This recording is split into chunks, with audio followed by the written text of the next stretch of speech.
ಎಲ್ರಿಗೂ ನಮಸ್ಕಾರ. ನೋಡಿ, ದೀಪಾವಳಿ ಜಾತ್ರೆ ಪ್ರಯುಕ್ತ ಮಲೆಮಹದೇಶ್ವರ ಬೆಟ್ಟಕ್ಕೆ ಆಗಮಿಸ್ತಕ್ಕಂಥ ಭಕ್ತಾದಿಗಳಿಗೆ ಮತ್ತು ಪ್ರವಾಸಿಗರಿಗೆ ನೋಡಿ ಬಸ್ನ ಸೌಲಭ್ಯದ ಬಗ್ಗೆ ಕುರಿತು ಸ್ವಲ್ಪ ಮಾಹಿತಿಯನ್ನು ನೀಡ್ತೀನಿ. ದಯವಿಟ್ಟು ಈ ವಿಡಿಯೋನ ಕೊನೆ ತನಕ ನೋಡಿ ಅಂತ ತಮ್ಮಲ್ಲಿ ಮನವಿಯನ್ನು ಮಾಡ್ಕೊಳ್ತೀನಿ. ಏನು ನಮ್ಮ ಮಲೆಮಹದೇಶ್ವರ ಬೆಟ್ಟ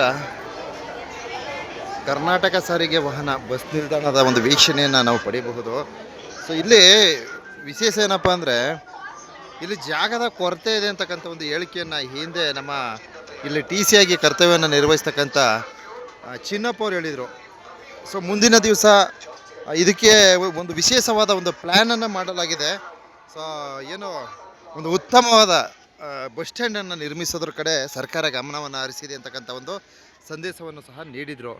ಸೊ ಮಲೆಮಹದೇಶ್ವರನ ಪವಾಡ ಪುಣ್ಯಕ್ಷೇತ್ರ ಏನೋ ಭಕ್ತಾದಿಗಳ ಒಂದು ಹಿತಕ್ಕಾಗಿ ಇಲ್ಲಿ ಬರ್ತಕ್ಕಂಥ ಪ್ರವಾಸಿಗರ ಒಂದು ಒಳಿತಿಗಾಗಿ ಏನು ದೀಪಾವಳಿ ಜಾತ್ರೆ ನಿಮಿತ್ತ 350 ಬಸ್ಗಳನ್ನು ಬಿಡುಗಡೆ ಮಾಡಲಾಗಿದೆ ಅಂತಕ್ಕಂಥ ಒಂದು ಹೇಳಿಕೆಯನ್ನು ನೀಡಿರ್ತಾರೆ. ಸೊ ಇದ್ರ ಬಗ್ಗೆ ಇನ್ನೂ ಸ್ವಲ್ಪ ಹೆಚ್ಚಿನ ಮಾಹಿತಿಯನ್ನು ನೀಡ್ತೀನಿ, ದಯವಿಟ್ಟು ನಿರೀಕ್ಷಿಸಿ. ನೋಡಿ, ಪ್ರತಿ ವರ್ಷದಂತೆ ನಮ್ಮ ಮಲೆಮಹದೇಶ್ವರ ಬೆಟ್ಟಕ್ಕೆ ದೀಪಾವಳಿ ಜಾತ್ರೆ ನಿಮಿತ್ತ ನಮ್ಮ ಕರ್ನಾಟಕ ಸಾರಿಗೆ ವಾಹನಗಳು ಹೆಚ್ಚಾಗಿ ವಾಹನಗಳನ್ನು ಬಿಡುಗಡೆ ಮಾಡ್ತಾರೆ. ಇದ್ರ ಸಂಬಂಧಿತ ನಮ್ಮ ಚಿನ್ನಪ್ಪ ಅವರು ಸ್ವಲ್ಪ ಮಾಹಿತಿ ನೀಡ್ತಾರೆ. ಹೇಳಿ ಸರ್, ಹೇಳಿ. ಹೋದ ವರ್ಷ 300 ಗಾಡಿ ಹಾಕಿದ್ವಿ ಸರ್. 300 ಹಾಕಿದ್ರಾ? ಓಕೆ. ಸರಿ, ಸಾಹೇಬರು ಡಿ ಸಾಹೇಬರು ಟಿ ಟಿ ಸಾಹೇಬರು ಎಲ್ಲ ನನ್ನ ಲೆಟ್ರ್ ಕೊಟ್ಟು ಕಳಿಸಿದ್ರು ಮೊನ್ನೆ ದೇವಸ್ಥಾನ ಆಫೀಸ್ಗೆ. ಅದರಲ್ಲಿ 350 ಗಾಡಿ ಮೆನ್ಷನ್ ಮಾಡಿ ಈ ಸಲ 350 ಗಾಡಿ ಮೆನ್ಷನ್ ಆಗಿದೆ.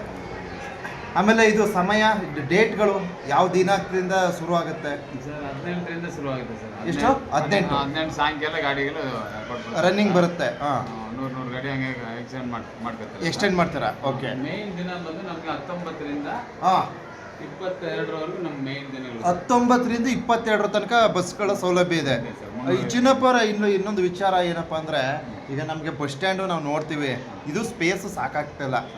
ಇದ್ರ ಬಗ್ಗೆ ಏನಾದರೂ ಸ್ವಲ್ಪ ಮುಂದಿನ ದಿವಸ ಏನು ಪ್ರವಾಸಿಗರ ಒಂದು ಹಿತರಕ್ಷಣೆಗೆ ಏನಾದ್ರು ಒಂದು ಒಳಿತು ಮಾಡ್ತಕ್ಕಂಥ ನಿಟ್ಟಿನಲ್ಲಿ ಏನಾದ್ರು ಒಂದು ವ್ಯವಸ್ಥೆಗಳು ಲಾಸ್ಟ್ ಟೈಮ್ ಹೇಳಿದ್ರಿ ನನಗೆ.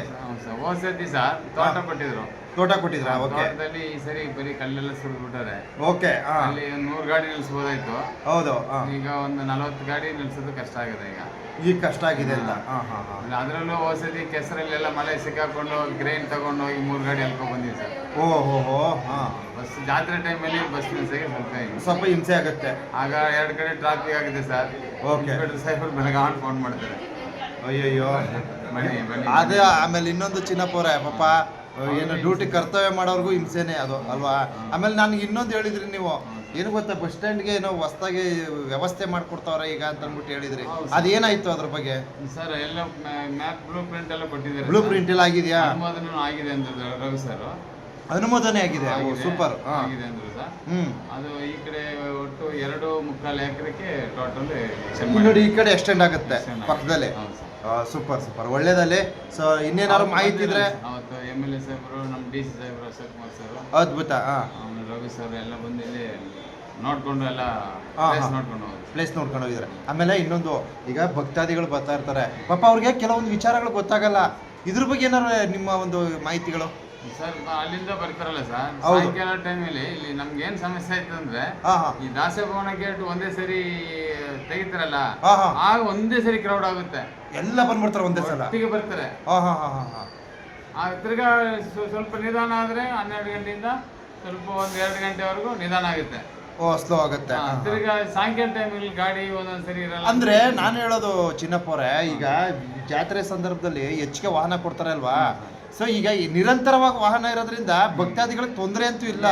ಅಂದ್ರೆ ಅವರು ಸಮಯ ನಿಗದಿಪಡಿಸ್ಕೊಂಡು ಸ್ವಲ್ಪ ಏರುಪೇರು ಮಾಡ್ಕೊಂಡು ಹೋದ್ರೆ ಏನು ಸಮಸ್ಯೆ ಆಗಲ್ಲ. ಸರಿ ಅಲ್ವಾ? ಓಕೆ, ಸಾಕು ಬಿಡಿ, ಸಾಕು. ಬಂಧುಗಳೇ, ಈಗ ನಮ್ಮ ಏನು ಕರ್ನಾಟಕ ಸಾರಿಗೆ ವಾಹನ ಈ ಒಂದು ಮಲೆಮಹದೇಶ್ವರ ಬೆಟ್ಟ ಬಸ್ ನಿಲ್ದಾಣದಲ್ಲಿ ಟಿ ಸಿ ಆಗಿರ್ತಕ್ಕಂಥ ಚಿನ್ನಪ್ಪ ಅವರು ಒಂದಷ್ಟು ಮಾಹಿತಿಯನ್ನು ನೀಡಿರ್ತಾರೆ.